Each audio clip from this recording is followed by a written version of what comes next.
It's good to see everybody here. This is a panel that we've gathered to talk about Canada's new working class. My name is Brian Dykema. I'm the Vice President of External Affairs at Cardis. Cardis is a public policy think tank that does a lot of work on social policy, and one of the papers that we've done recently is on the middle class. So I'm going to try to situate this panel by referencing that arch conservative institution known as the Broadbent Institute. There's one person who gets a joke. Thank you for laughing. I appreciate that. I'm going to the Jeb book. Please laugh. It's the Jeb Bush thing. The leader of the Broadbent Institute, Jen Hassam, wrote an op-ed in the Globe and Mail a few weeks ago, maybe a month ago or so, talking about the need for the left in Canada to address the material needs of the working class. And to some extent, that was a subtle rebuke, I think, to her movement, to tell it that it has left the working class behind, insofar as it had become dominated by academics, by public sector union leaders who themselves are often academics. It has neglected the actual class needs of the party that used to represent the working class. So you have a situation, one of the things that she wrote in that op-ed was to said, if we don't pay attention to this, the Conservatives will continue to win that working class population. So in some sense, there's a reality that the party that used to represent the interest of the working class no longer does. And you have other parties that are very, very focused on the middle class and those who wish to join them. But if you look at the actual policies that they put forward, not the words that they speak, but the actual things that they do, you'll notice that most of those policies benefit not just the middle class, but the upper middle class. And so there's a huge section of the Canadian population that is being unrepresented in the policy environment. And so what we're going to try to do today is to sort of ask the question, who are these people and what can we do for them? So I think the takeaway here is that there's a large section of the Canadian population that, at least politically, is up for grabs, and we want to talk about what it would mean to address that. So we have a fantastic panel to address and discuss this. We've got Renza Nauta, we're going to start on the end, my colleague at Cardis, who is the Program Director for Work and Economics. He's also the author of one of the papers that I'm sure will get mentioned. My friend Sean Speer, who's in the middle here. Most of you will know him as Editor-at-Large at The Hub and other things that he does around. And of course, last but not least, to my immediate right, we have the Honourable Rebecca Schultz, who is currently Minister of Municipal Affairs in Alberta. That's right. And also the former Minister of Children's Services in Alberta. And as you'll see through this discussion, these are some areas that are sort of critical in addressing the policy needs of some of those people there. So maybe we can just give all of them a round of applause so that Sean doesn't feel so bad. Just wanted to make sure that Renz and Sean don't feel left out. So. Thank you, everybody. Okay, so Sean, I'm going to actually start with you. You've written a lot about sort of conservative or realignment in politics. You've talked about the UK and about what's going on south of the border as well. Can you set the stage for us in terms of the working class? Why does this matter? Why is it salient politically? And why is this an issue that Conservatives at this conference should be paying attention to? Yeah, well, thanks Brian, for that introduction. I'm grateful to be part of today's discussion. Let me just kick off the conversation by making a couple of points.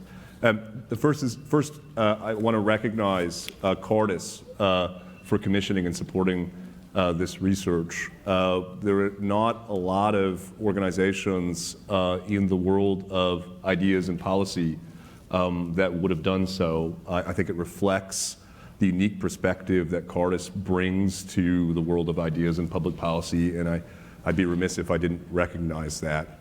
The second thing I'd say is that this paper was written, given Cardis's role as an independent, nonpartisan think tank, it was written for the purposes of trying to understand who comprises Canada's working class, what the types of occupations they do, what are their socioeconomic circumstances, and what are some of the public policy issues affecting Canada's modern working class. But the subtext behind the work was some of the issues that Brian has raised. The trend towards what's been described as a political realignment occurring across the Anglo-American world. That is, the increasing shift of educated professional workers from the right to the left, and the opposite occurring amongst the working class. I've observed, as no doubt many of you have in this room, that we have a number of Canadian Conservatives who are recognizing these trends and trying to respond to them through policy entrepreneurship, political entrepreneurship. I think those developments are positive, as we'll get into. But as a first order of business, it seems to me, for Conservatives to seize on the political opportunity represented by the left's abandonment of the working class, we need to understand who is the working class, and what they do, what their circumstances are, where they live, etc. And I'll leave it to Renza to unpack some of those details. But before I turn it over to him, let me just quote, this is bold, I know. Let me quote Stephen Harper from January 2006, in the midst of that election campaign. He told the Globe and Mail, quote, "I've told my caucus repeatedly, if you make conservatism relevant to ordinary working people, you make it the most powerful political philosophy in Western democratic society," unquote. He saw these trends happening 15 years ago, and it seems to me there's an enormous opportunity for Conservatives moving forward to put forward a policy agenda and a vision that solidifies the gains that occurred during the Harper years, and draws on working class support to compete in national elections and provincial elections across the country. Okay, thanks, Sean. I appreciate that, and a really bold choice there, going with Stephen Harper. As, yeah, that's the thought leadership we've come to expect from you. So that's you get what you pay for. Yeah, that's right. I'll pay you twice what I'm paying you next time. Renza, you wrote the paper with Sean, and you've sort of done the work in terms of the data of who is the working class. We call it Canada's new working class. So who is that working class, and why are they new? Why is it new, the way that we're understanding them? Yeah, good question, Brian. I think one thing that's important is to highlight a couple things that Sean said. He focused a lot on education, and I think that's one of the key the keys to the definition of who the working class is. But intersected with that is their jobs, because it doesn't matter as much what kind of education level you have. It matters what kind of job you end up from your education. So we kind of use the intersection of those two things to come up with a definition of the working class. The reason you have to start with the definition is that we've seen from some of the rhetoric that's happened in the last decade or so around the middle class. Famously, we had a minister of middle class prosperity who couldn't actually, when asked, define what the middle class was. So we thought it was pretty essential to this public policy debate to actually begin with that. So the definition, which is pretty well accepted worldwide, of what the working class constitutes, is those in jobs that do not require a post-secondary credential of some sort. So it would be people with a high school education or with on-the-job training, but they haven't gone, but their jobs don't require them to have been to college or an apprenticeship or university. That distinction is important, which I hope we get to in terms of what their educational realities are like. But that's where I wanted to start. Now, who are they? They are. I think it's almost important to start with a stereotype of what the working class is. The stereotype I think that most of us probably have is a male blue-collar worker working in the goods-producing sector. If you think about like a GM factory worker or something, or your typical blue-collar kind of work, that's I think what people usually associate with the working class. In fact, when we looked at some Statistics Canada data from the Labour Force Survey, we found that they are just as likely to be female. They're just as likely to be recently immigrated, and they're just as likely, in fact, much more likely to be working in the services sector. So you got to think about restaurant workers, whether these people in the kitchen or serving at table. There are also Amazon delivery drivers or Uber drivers. There are still people in the goods producing sector for sure, but you got to think less GM and more Walmart. And so that's the kind of person that we're thinking. I think what we say in the paper is that increasingly Canada's working class doesn't make things. They care and serve people. And I guess my my clarion call to conservatives is if you are genuinely committed to a working class agenda, it can't be the working class as we've tended to conceptualize it. It has to be the working class as it is. And hopefully what this paper does is to provide that kind of empirical foundation so as to inform both political strategy, but as importantly as we'll get into, public policy. Policy development, yeah. Well, I want to ask you one more question before I go to Minister Schultz, who the rest of us just sit and think all day. Minister Schultz actually has to, do the stuff and then get elected. So Renza and Sean and I sit in our offices and wax eloquent. The minister's got to knock on people's doors. But before I get to the minister, I want to ask you, Renza, can you just give us a bit of a picture in terms of, are we talking a small portion of the Canadian population? What's the sort of percentage size? What are we talking about? A small little bit or a big block? Yeah, so maybe you can. It's pretty big. It's 6.5 million people. It's in the Canadian workforce. It's 30, which represents 34% of workers. Workers, of course, being a subset of the whole population. So it's 34%, 6.5 million people. To give you an idea, that is the size. That would be the size of Canada's third largest province. And if they voted as a bloc, they would have won the popular vote in the last 2 elections. Okay. And this is why people are asking the question of, what are we going to do to actually serve them? And so, Minister Schultz, one of the reasons why we asked you to come here is in your leadership campaign for the UCP, we noticed that some of the rhetoric coming out of your campaign was seemingly targeted right at these type of people. Renza mentioned more disproportionately women, immigrants, and so on and so forth. You've also been Minister of Children's Services, you're in municipal affairs right now, all these things are at the heart of it. How do you see the sort of policy environment? Clearly you're aware of it because it was part of your campaign and so on. Maybe you can give us an understanding of what it looks like on the ground, what you're seeing and what the needs of that community are, and policies that you and your party and others are thinking about in terms of serving them. Well, I think, why that is or why that was a focus for me, I always try to think, what do people care about when I show up on their doorstep?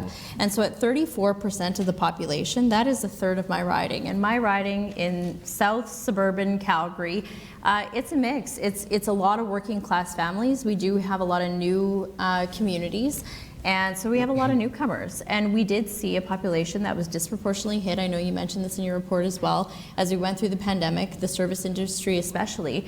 And so when I think about what I want to offer in terms of a platform and the things that we as a party have to offer, it has to align with what real people out there are saying. And I think that's, I give Pierre Poilievre a lot of credit on this, and I think what we're seeing in the polls federally is that we have a Liberal government that, has the elites sitting in their offices designing policy, and I usually joke that, they design the perfect policy, they pop out of their office, they push it out the door, they run back in and shut the door and hope for the best.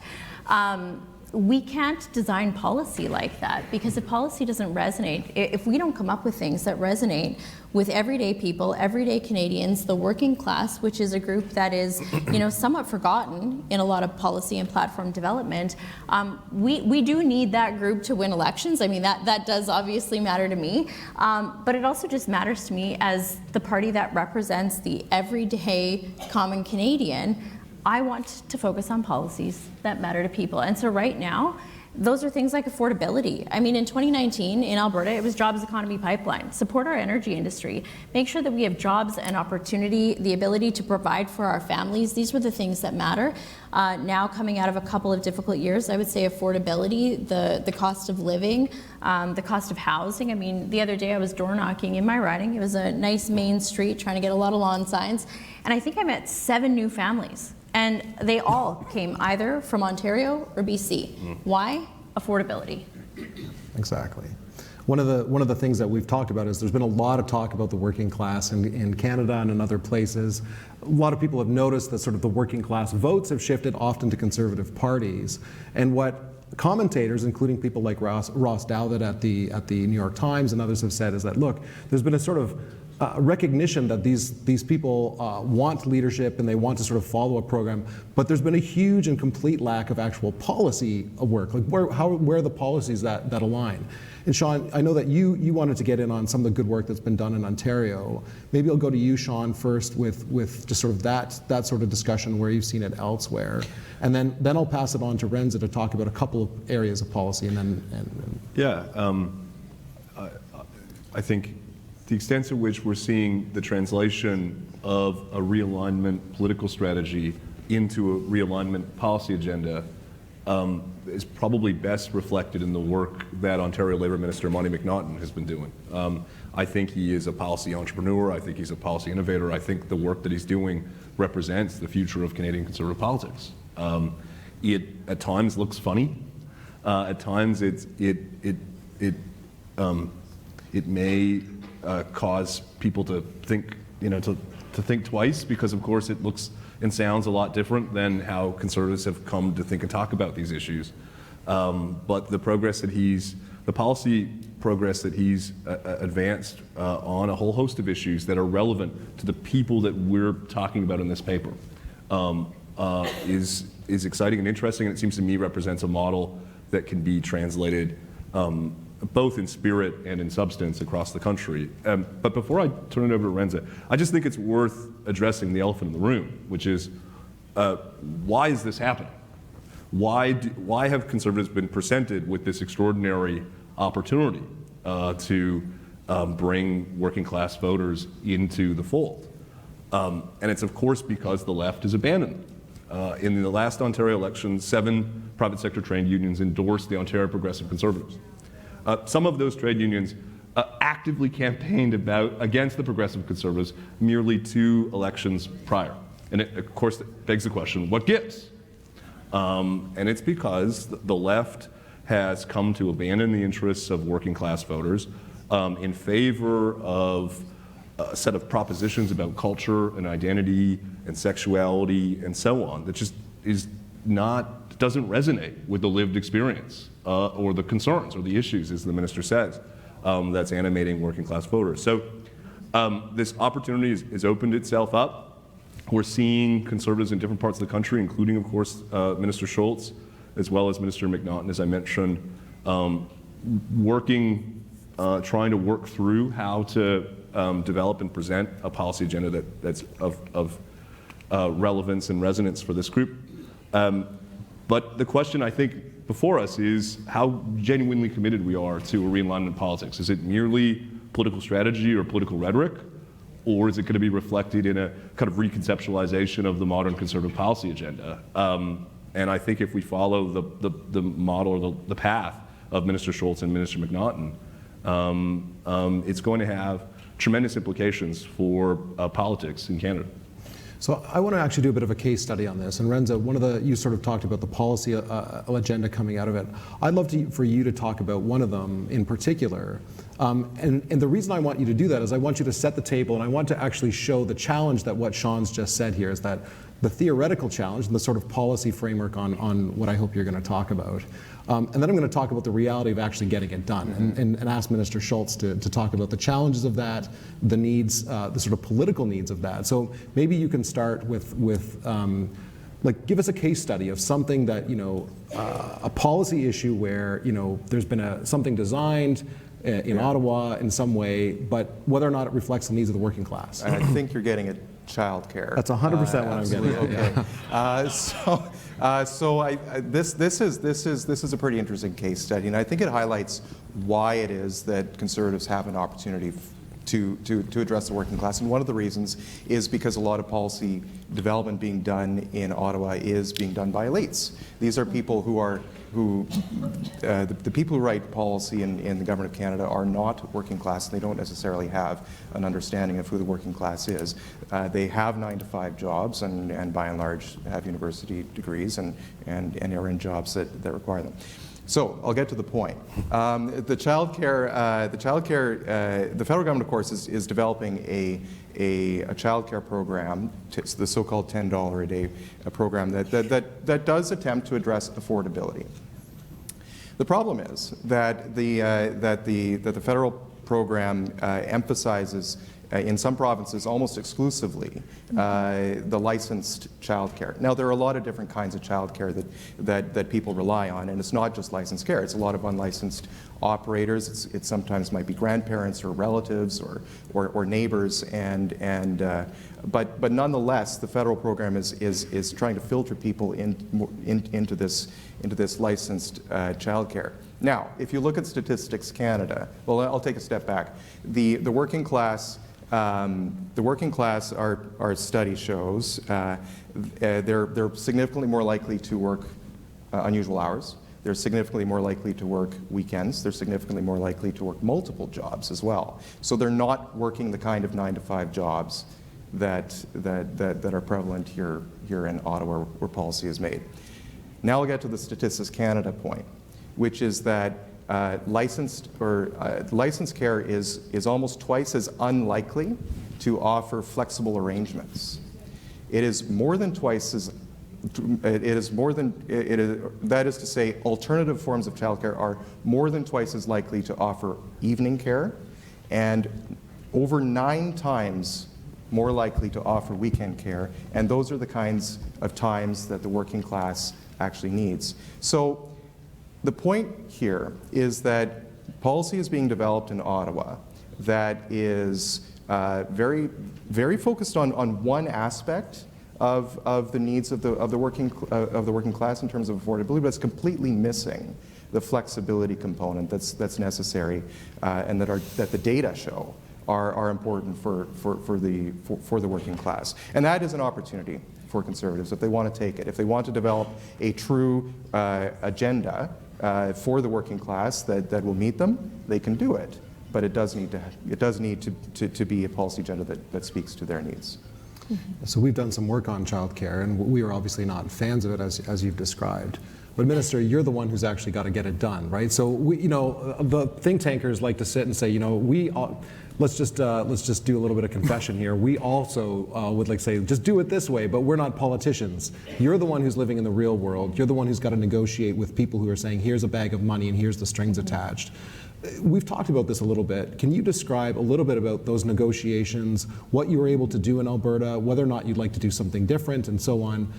Tell us a little bit about that story. It's fine for us to wax eloquent, but again, you're the one who's got to get it done. So tell us how that works. Yeah, and so this is something that, this was a negotiation that I was not willing to leave $3.4 billion of Albertans' hard-earned tax dollars to fund childcare across the country and not in our province. So common sense, would say that we had to negotiate with the federal government because we were really facing a labor crisis, as were folks right across the country.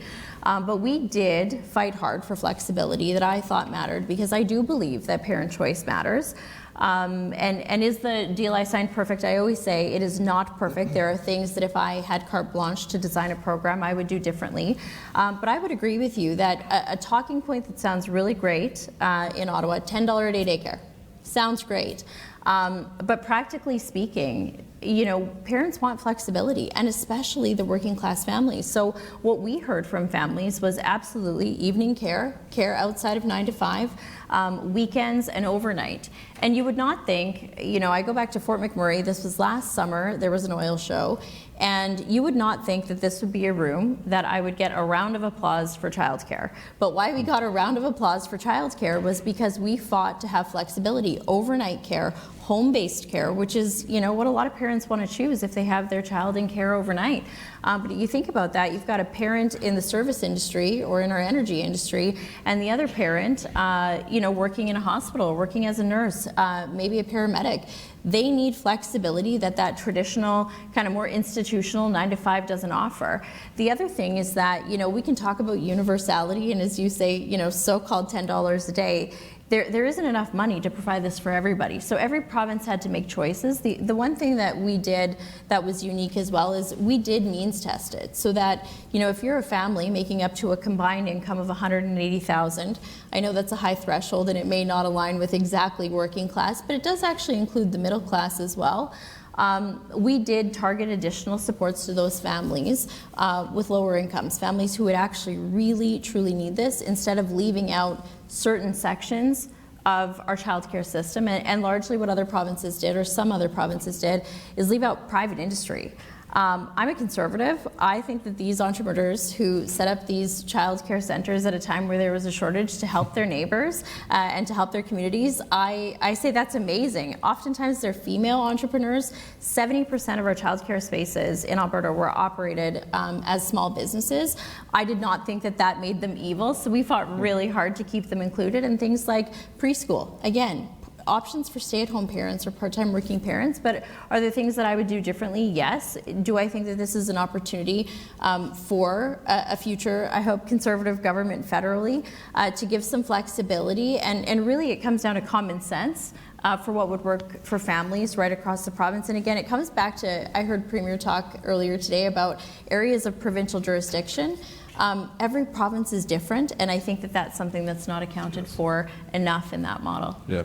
Exactly. And one of the questions I'd have in terms of provincial jurisdiction is, why not give carte blanche with a 3.2? You know what I mean? I'm still trying to understand why the federal government needs to do something that it's your job. It's you've got the constitutional power to do that. But that's another thing that we can take up with the folks Brian, down the street. Go can ahead, we Sean. seize on some of the numbers that Renza presented, and I should just emphasize, represent just a small window into the analysis in the paper, which I'd really encourage you to check out.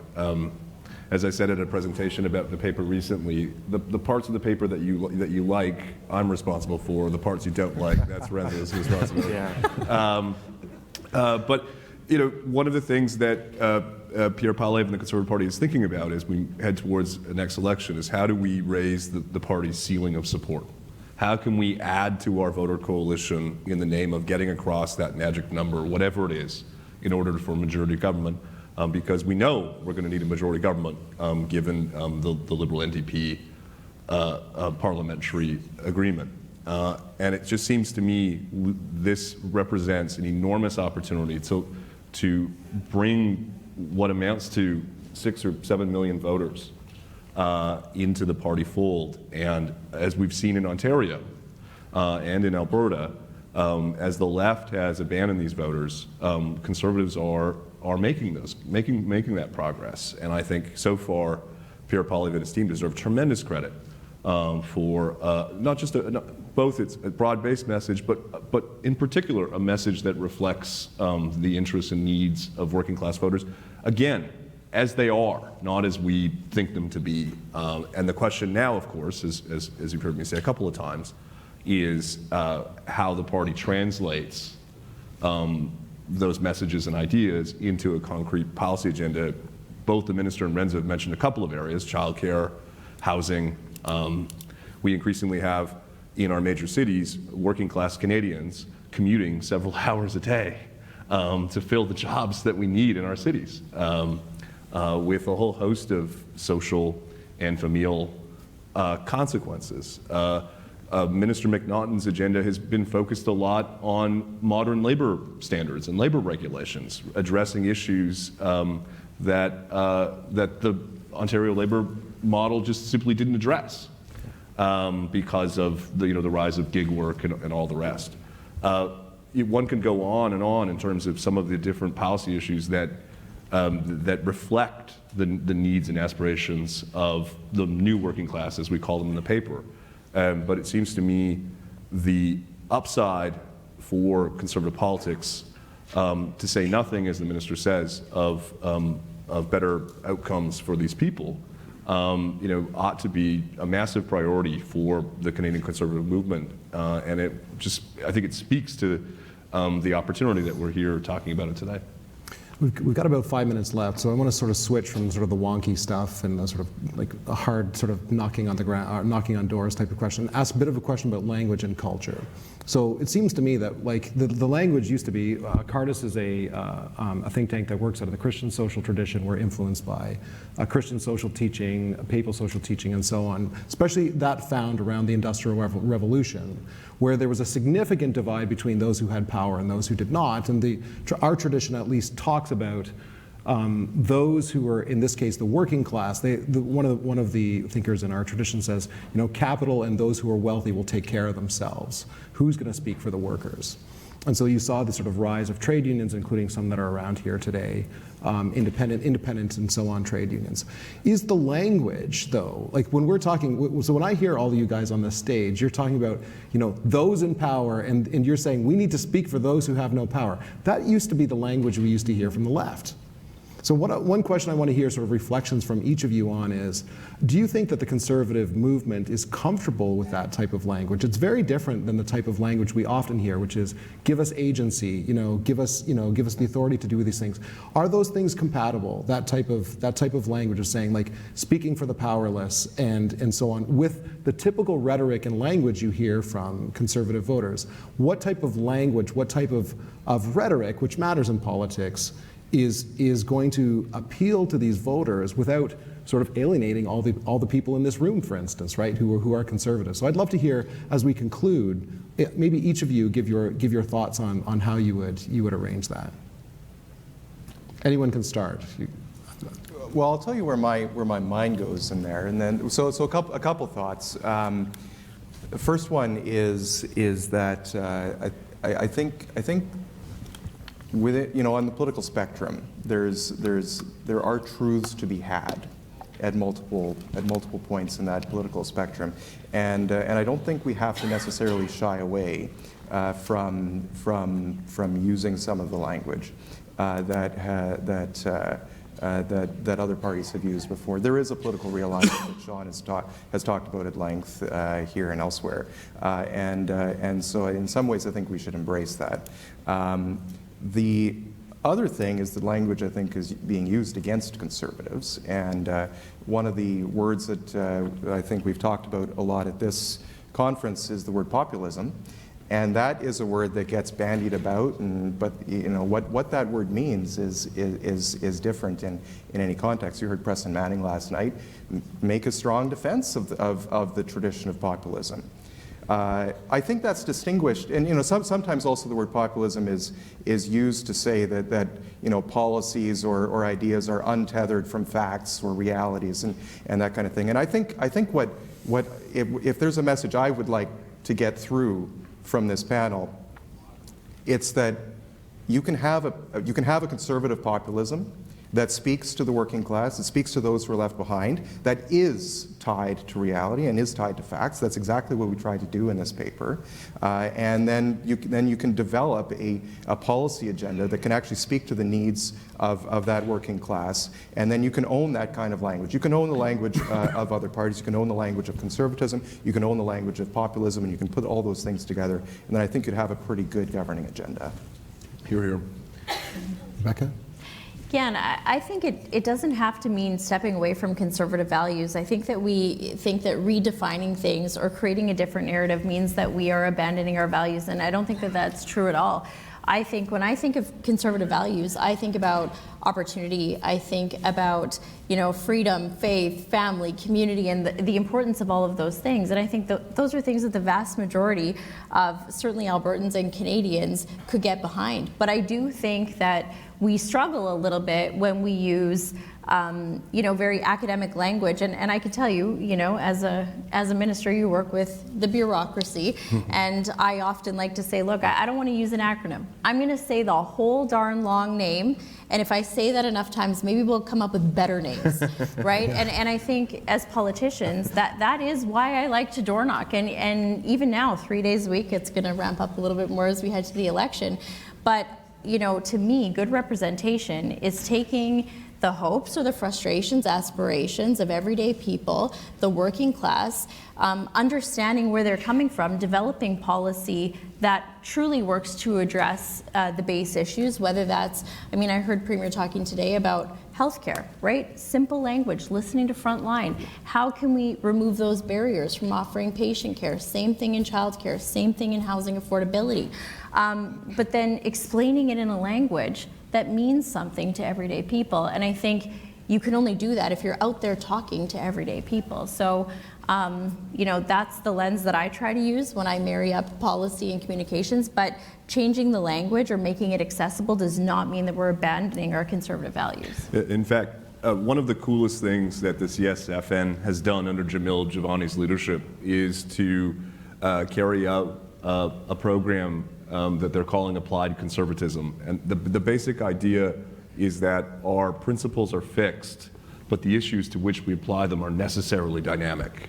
And I think where conservatism has failed in other parts of the world is it's come to confuse, in fact, invert that, to come to think of its policies positions as fixed. In other words, the same answer applies irrespective of the issue. And I think it's a strength of Canadian conservatism. It's part of the DNA of the Conservative Party of Canada to carry out this ongoing process of applied conservatism. And I think what you're hearing from us, and I think what we hope to achieve in part in this paper, is that there is an onus and an opportunity to apply those fixed principles to the issues concerning Canada's new working class. If we do it, not only can we improve the outcomes for working class Canadians, but we can build the electoral coalition that we're going to need to compete in elections nationally and across the provinces. Thank you so much, guys. I really appreciate that. This has been really, really good. It's been thought-provoking for me, even though I knew what was coming. I hope that was thought-provoking for you as well. The work was done here by Cardis, which is at cardis.ca. We're just down the street if you want to come pop by our office to visit us as well. Minister Sean Renza, thank you so much for joining us, and let's give him a